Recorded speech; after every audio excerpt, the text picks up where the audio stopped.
예수님은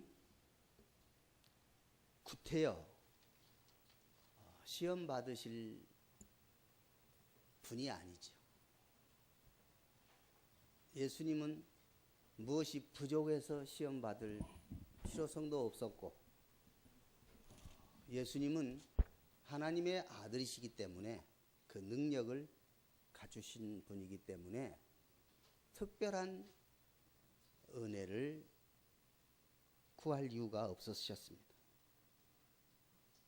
그런데 예수님은 언제든지 출발부터 마지막 십자가에 못 박아 죽으시는 그 순간까지 자신을 위해서가 아니라 바로 여러분과 저를 위해서 모든 발걸음이 이루어졌다는 사실입니다. 그래서 예수님이 시험을 받으신 것도 앞으로 닥쳐올 로마 헤롯의 아주 강한 핍박이 있을 것을 예상하고 그 핍박을 어떻게 견딜 수 있는지, 그리고 어떻게 승리할 수 있는지, 이것을 모범으로 보여주신 예수님. 그래서 예수님이 시험을 받으신 것입니다. 예수님은 마귀에게 이끌려서 시험 받으셨을까요? 아닙니다. 마귀에게 시험은 받으셨지만 성령님에 이끌려서 광야로 가시고 마귀에게 시험을 받으셨다고 그랬어요. 자, 잘 보세요. 12절 말씀 잘 읽어보도록 하겠습니다. 12절 시작. 성령이 곧 예수를 광야로 몰아내신지라. 누가 몰아내셨다고요? 성령이 예수님을 어디로 몰아내셨어요? 광야로 몰아냈단 말이 무슨 말이에요?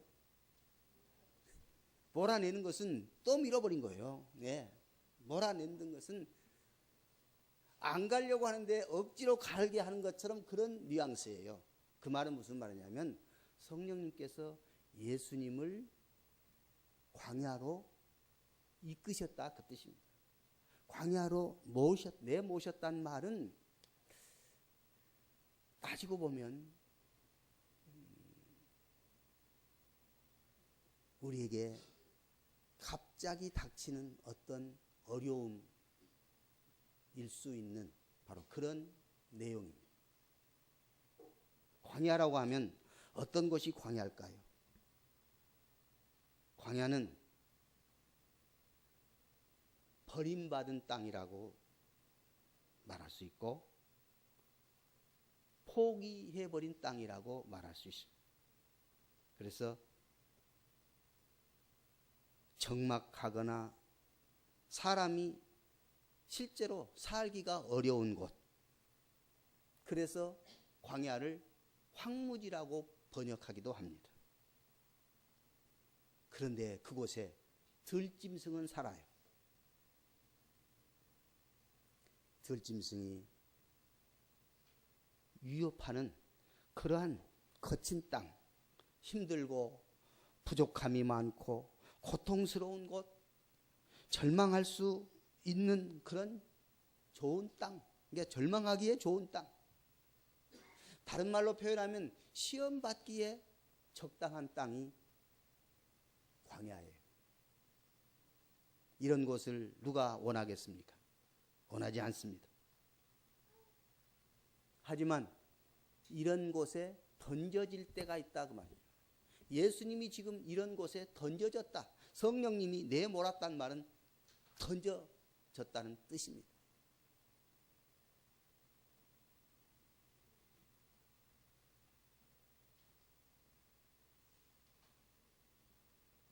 우리가 사는 이 세상은 어쩌면 이 광야와 같다고 볼 수가 있는 것입니다. 광야는 들짐승과 교육받지 않는 그런 무질서한 사탄의 활동이 난무한 곳입니다. 이런 곳에 예수님이 지금 던져지신 것입니다.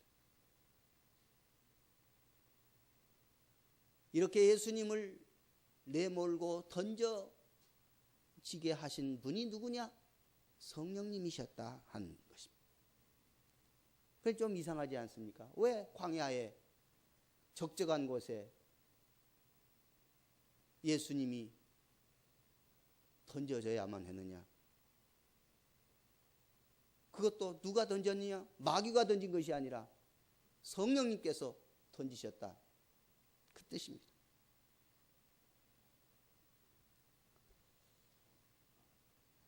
이것은 우리가 어린아이를 훈련시키기 위해서 때로는 거칠게 훈련하는 때가 있지 않겠습니까? 아주 얼음물에 어떨 때는 담그기도 하고 너무 추운데, 그러나 이 아이는 얼음물에 담궈짐으로 말미암아 면역력을 키울 수 있고 또 여러 가지 훈련을 통해서 단단해지는 그런 것들이 있을 수 있어요. 그런 개념으로 이 광야의 훈련 기간이라고 볼 수는 있습니다. 광야는 그래서 집보다 훨씬 안전하지 못하고 험하고 잠자리가 불편하고 먹는 것뿐만 아니라 모든 환경이 다 힘든 환경입니다. 그런데 이 광야에서 놀라운 역사가 일어나더라 그 말입니다. 광야는 첫째, 훈련하고 시험받는 장소가 광야다. 두 번째, 이 광야는 그래서 하나님만 의지하게 되고 하나님이 보호해 주시고 하나님이 은혜 베푸시는 은혜 받는 곳이 광야다. 그 말입니다.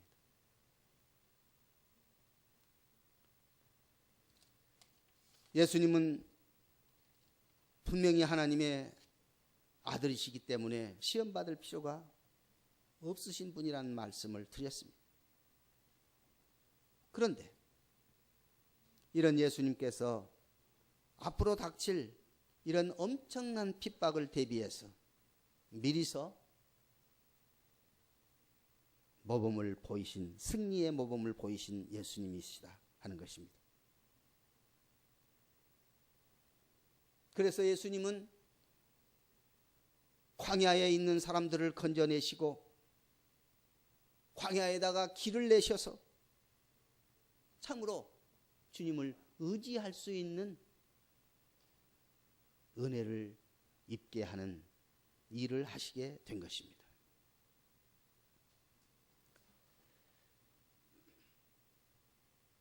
이 광야는 훈련받고 시험을 받고 그래서 결과적으로 승리케 하시는 하나님의 섭리가 있다는 의미입니다. 이스라엘 백성들이 하나님의 말씀을 거역했을 때에 하나님은 이스라엘 백성들을 광야로 내모셨습니다. 거기서 40년 동안을 훈련을 시켰습니다.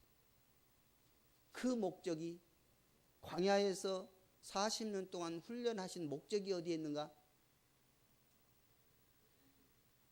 신명기 8장 2절 말씀을 한번 보도록 하겠습니다.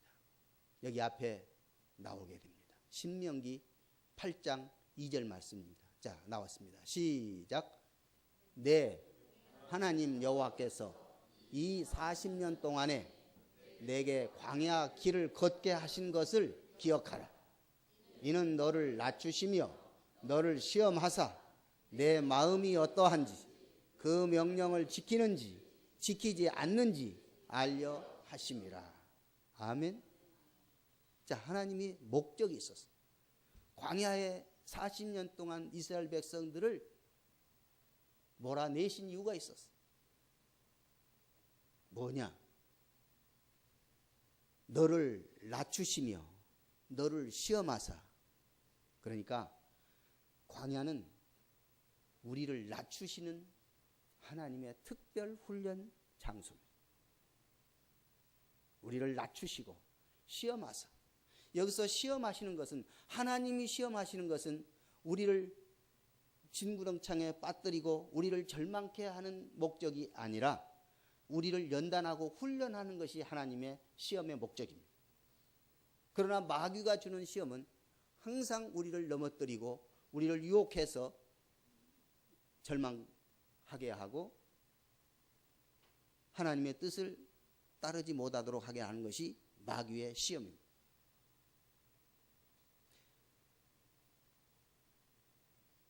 하나님은 우리에게 시험하실 때 오늘 본문의 말씀처럼 마귀에게 시험받도록 하게 하는 것도 있습니다.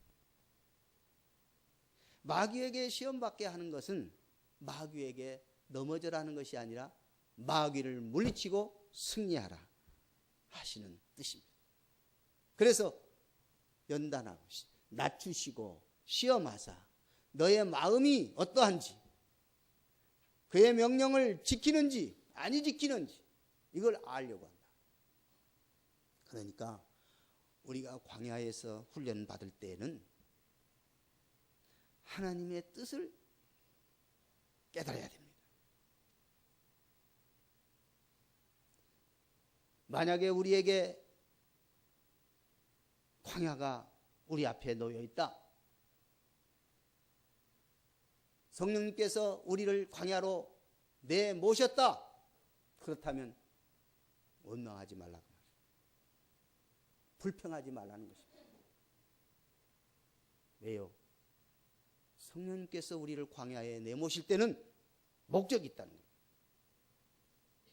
우리를 낮추시고 우리를 시험하셔 정말 주님 말씀에 순종할 수 있도록 만드신다는 것입니다. 이 시험의 장소인 광야는 결과적으로 하나님의 계획이 성취되고 하나님의 목적이 이루어지고, 그래서 이 광야는 하나님의 시험의 도구로, 하나님이 우리를 낮추시는 도구로 사용하시더라 그 말입니다. 그러므로 하나님이 우리를 낮추실 때는 내가 낮아지는 것이 은혜입니다. 되게요, 환경이 좀 불편하고 어려울 때 더 주님을 찾습니다. 그런데 환경이 좋아지고 편해지면 꼭 TV 앞에 서요. TV 앞에 앉아요. 무슨 말이냐면 내 환경이 좋아진다고 하는 것은 축복일 수 있지만 그때 경성하지 않으면 침체해지는 것입니다. 우리가 불평하고 불만하는 것은 하나님의 뜻이 아닙니다. 하나님이 원하시는 계획이 아닙니다. 우리에게 환경이, 광야와 같은 환경이 올 때에 예수님처럼 기도해야 할 것입니다. 하나님만 의지해야 할 것입니다. 그리고 끝까지 믿음으로 승리해야 할 것입니다. 하나님은 더 큰 믿음의 사람으로 우리를 만드시기 위해서 광야에 훈련을 시키는 줄 믿습니다. 그래서 하나님이 우리를 훈련하시고 우리를 낮추시고 우리를 시험하실 때에 불평불만하지 말고 우리가 낮아지고 하나님 앞에 엎드려 기도하고 하나님의 큰 계획을 우리가 이해하고 순종할 수 있기를 주의 이름으로 축원합니다. 광야는 또한 하나님과 친밀해질 수 있는 절호의 장소입니다. 하나님을 깊이 만날 수 있는 참 좋은 곳이 광야입니다. 왜냐하면 그 광야는 먹을 것도 없고 불편하고 또 안전하게 잠도 잘 수가 없을 뿐만 아니라 불편할 뿐만 아니라 들짐승들이, 짐승들이 우글거린다니까요.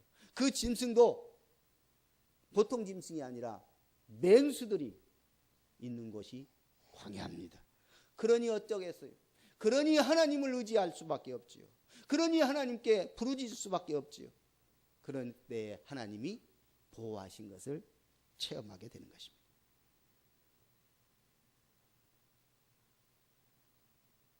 광야가 하나님을 가까이 하게 하는 절호의 장소다. 하나님과 친밀한 관계를 맺을 수 있는 하나님이 보호하시는 아름다운 장소다 하는 것을 시편 73편 28절에서 우리에게 말씀하고 있습니다. 시편 73편 28절, 자 앞에 나와 있습니다. 시작. 하나님께 가까이 함이 내게 복이라. 내가 주 여호와를 나의 피난처로 삼아 주의 모든 행적을 전파하리이다. 아멘.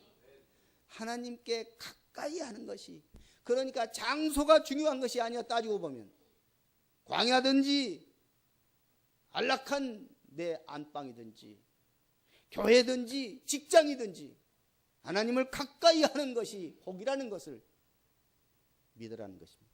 그걸 체험하라는 것입니다. 그런데 우리가 그렇게 하지 못할 때는 광야에서 훈련 받는 것이 좋다 그 말입니다. 평안할 때, 환경이 좋을 때 아니라고 있으면 정말 홍수가 범람하고 문제가 터졌을 때 어떻게 하게 되냐? 미리미리 훈련받고 미리미리 준비하고 하나님을 더 가까이 하는 훈련을 쌓아야 할 것입니다. 하나님을 가까이 하는 것이 내게 복이라. 광야에서 하나님을 가까이 하는 것이 내게 복이라. 광야에서 하나님이 나와 함께 하시는 것을 체험할 수가 있는 장소가 되는 것입니다. 하나님을 가까이 하는 것이 내게 복입니다. 시작. 하나님을 가까이 하는 것이 내게 복입니다. 아멘. 하나님을 가까이 하는 것이 나에게 복입니다. 물론 이런 경우도 있을 수 있어요. 내 마음이 주님으로 채워지지 않느냐면, 다시 말하면 내 영이 하나님이 나의 삶의 주인이 되어 있지 않으면 하나님을 가까이 하는 것이 꺼려져요. 하나님을 가까이 하는 것이 오히려 더 불편해요. 그렇잖아요. 아담과 하와가 범죄한 이후에 하나님을 가까이 하는 것이 싫었어요. 오히려 두려웠어요. 그래서 나무 숲 사이에 숨어 있었잖아요. 오늘 내 마음이 주님 가까이 할 수 있는 마음은 환경이 아니에요. 오히려 에덴 동산의 환경은 너무 좋았습니다. 그런데 그 좋은 환경에서 하나님을 가까이 하기를 꺼려했던 것입니다. 그러니 오늘 광야가 된다 하더라도 하나님을 가까이 하는 것은 나에게 복이라는 사실을 깨달을 수 있기를 원합니다. 하나님을 가까이 하는 것이 나에게 복이. 만약에 내가 하나님을 가까이 하기를 싫어하는 마음이 있다면 이건 나에게 복이 아니라 나에게 저주고 나에게 있어서 정말 회개해야 할 부분이 나에게 있음을 깨달아야 할 것입니다.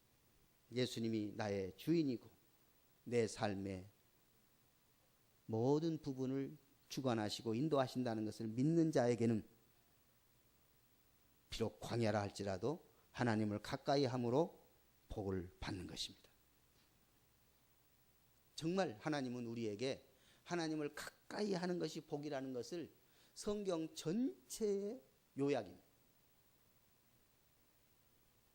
하나님은 우리에게 사랑을 베풀어 주시고 우리는 하나님을 가까이 하는 것이 복이라고, 이것이 성경 전체 요약이에요. 하나님은 우리를 사랑하시고 우리는 그 사랑에 보답하는데 어떻게 보답할까? 그것은 하나님을 가까이 하는 거예요. 하나님을 가까이 하는 가장 기본적인 것은 뭐예요? 하나님을 예배하는 거죠. 오늘 하나님을 예배하는 삶이 계속될 때에 복 있는 삶, 그 자체가 복 있는 삶이에요. 하나님과 예배하는 것을 점점 멀어지고 있는 사람은 스스로 복을 멀리하고 있는 겁니다. 그러므로 오늘 내 생애에 정말 하나님을 가까이 하는, 하나님께 예배하는 삶이 내 생애에 가장 우선적이고 가장 기본적이고 가장 중요한 그런 자세로 살아갈 수 있기를 우리 주 예수 이름으로 축복합니다. 이것을 에레미야 선지자를 통해서 하나님은 뭐라고 말씀하시는지 보겠습니다. 에레미야 2장 2절 말씀을 보겠습니다. 자, 에레미야 2장 2절 뭐라고 했을까요? 시작. 가서 예루살렘의 귀에 외칠지니라.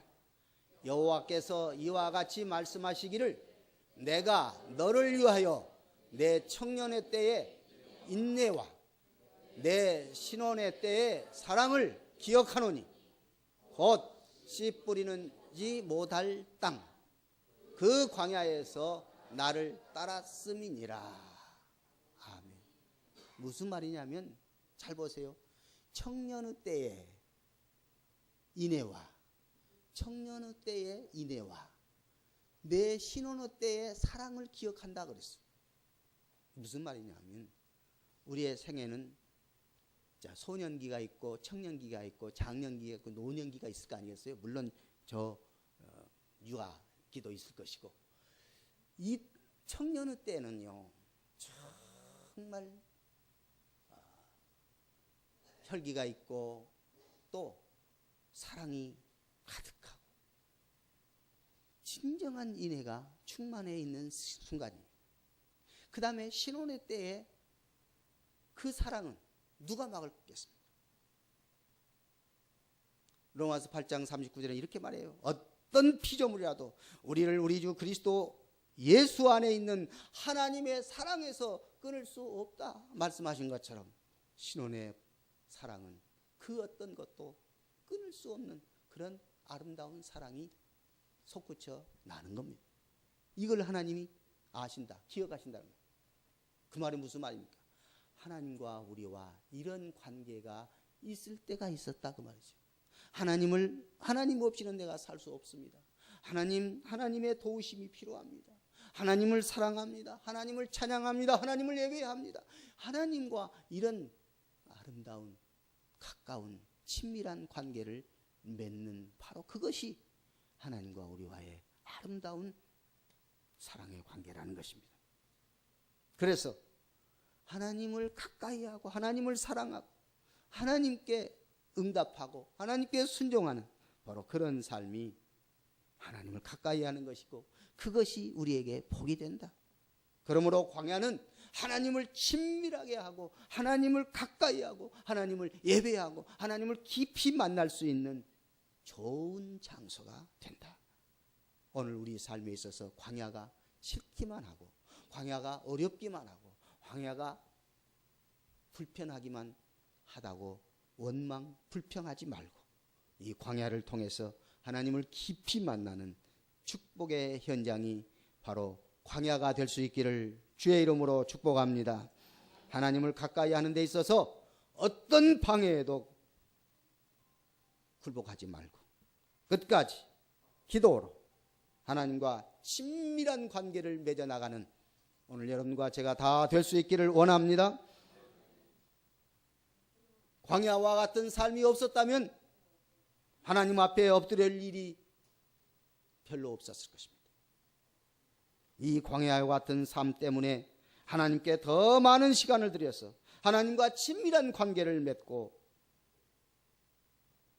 어떤 방해 공작에도 어떤 사탄의 유혹에도 넘어지지 아니하고 물리치며 하나님과 친밀한 관계를 맺어 마침내 승리하고 복받고 하나님이 너는 내 사랑하는 아들이라 내가 너를 기뻐하노라 하나님이 예수님께 말씀하신 것처럼 예수님이 여러분과 저에게 이런 칭찬의 말을 다 들을 수 있기를 원합니다.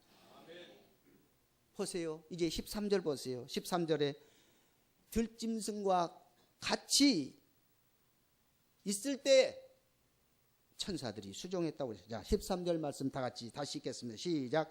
광야에서 40일을 계시면서 사탄에게 시험을 받으시며 들짐승과 함께 계시니 천사들이 수종 들더라. 아멘. 지금 무슨 말인지 잘 보세요. 광야에서 시험을 받으실 때에 들짐승이 함께 있었고 천사들이 수종을 들었다고 그랬어요. 이것은 다 같이 있는 거예요. 다시 말하면 오늘 광야가 없으면 행복하다. 나에게 이 문제가 해결되면 성공이다. 그거야 아니에요. 우리 삶에는 항상 같이 존재해요. 시험도 있고 승리도 있고요. 그리고 사단이 유혹하는 그 현장에 천사가 수종을 들고 있다 그 말이에요. 사단은 한사코 하나님을 만나지 못하게 하고 하나님을 바라보지 못하게 하고 하나님을 의지하지 못하게 하는 그 현장에, 그 광야에 하나님은 천사들을 통해서 수종을 들게 하셨다. 오늘 여러분과 저의 광야의 삶에 하나님이 천사를 통해서 수종 들게 하는 축복의 현장임을 믿습니다.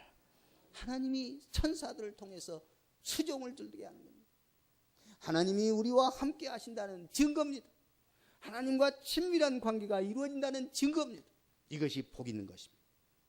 우리는 지금 예수님의 사역을 물려받은 왕같은 제사장들입니다. 우리는 하나님이 이처럼 사랑하신 세상을 하나님 나라로 다시 세워가야 할 거룩한 나라의 사람들입니다. 사탄은 여러분과 저를 지금도 시험할 것이며 앞으로도 시험할 것입니다. 어떻게 해요? 하나님을 만나지 말아라. 하나님을 예배하지 말아라. 이 좋은 환경에서 그냥 주저앉아라. 오늘은 예배 안 드려도 된다. 어떤 방법으로든지 사탄은 우리를 시험하고 유혹할 겁니다. 그러나